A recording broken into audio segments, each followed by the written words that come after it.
अगर आप भी किड्स के साथ स्पीति ट्रिप प्लान कर रहे हो तो ये 10 डेज की डिटेल्ड आइटनरी जरूर सेव कर लेना। डे 1 हम चंडीगढ़ से नारकंडा के लिए मॉर्निंग 8 बजे निकल गए via Kufri route. On the way Himalayan nature park Kufri zoo है जहां हम अराउंड 12:30 बजे पहुंच गए। बच्चों के साथ 1.5 घंटा एक्सप्लोर करने के बाद हमने वहीं आसपास रेस्टोरेंट में लंच किया और 4 बजे नारकंडा के लिए निकल गए। इंपॉर्टेंट टिप, कुफरी जू ट्यूसडे को बंद होता है और बाकी डेज में 6:30 PM क्लोज हो जाता है, तो आप टाइमिंग्स उस हिसाब से ही रखिए। 2 घंटे की ड्राइविंग के बाद हमने 6 बजे नारकंडा स्टे में चेक इन किया। डे 2 हमने मॉर्निंग 8 बजे चेकआउट किया और हाटू माता टेम्पल के लिए निकल गए और अराउंड 8:45 हम वहाँ पहुँच गए। कुछ टाइम एक्सप्लोर करने के बाद हम अराउंड 10 बजे सांगला के लिए निकल गए। सांगला बेसिकली करचम से 20 किलोमीटर राइट में है। वो रूट थोड़ा खराब है तो वहाँ ट्रैवल टाइम बढ़ जाता है, तो कोशिश कीजिए जितना जल्दी हो सके वहाँ पहुँच जाइए। रास्ते में हमने लंच किया और अराउंड 7 to 8 आवर्स की ड्राइव के बाद 6 बजे हमने सांगला होम स्टे में चेक इन किया। डे 3 मॉर्निंग हम 8 बजे चितकुल के लिए निकल गए जो बेसिकली इंडिया का लास्ट विलेज है। वहाँ हमने इंडो चाइना बॉर्डर एक्सप्लोर किया जो शार्प 1 PM क्लोज हो जाता है, so try to reach there by 12 PM और बिफोर दैट। वहीं पास में हिंदुस्तान का आखिरी ढाबा है, वहाँ हमने लंच किया और अप्रोक्सीमेटली 1 बजे हम वहाँ से वापस रक्षम वैली के लिए निकल गए। 2 बजे हम रक्षम वैली पहुंचे और 2.5 घंटे वहाँ एक्सप्लोर करने के बाद हम अराउंड 4:30 बजे सांगला होम स्टे के लिए निकल गए और अराउंड 6 बजे हम अपने सांगला होम स्टे में पहुंच गए। डे 4 हमने अर्ली मॉर्निंग 6 बजे चेकआउट किया और हम डायरेक्टली काजा के लिए निकल गए।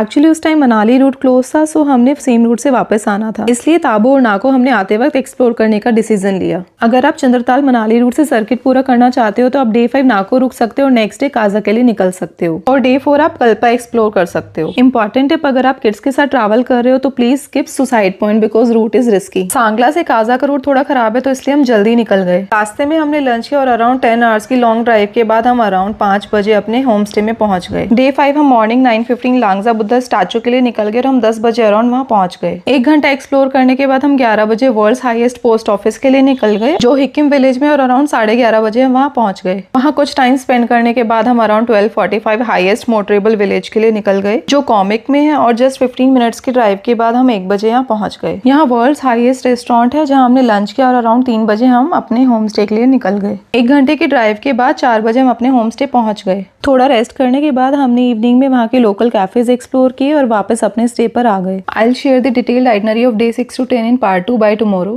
Also in part 3 I will be sharing the stay and local cafe details. In part 4 I will be sharing the total cost breakdown of Spiti trip, and in part 5 I will be sharing the packing checklist and essential kit details for the kids. So stay tuned and follow to know all the remaining details about the Spiti trip with kids.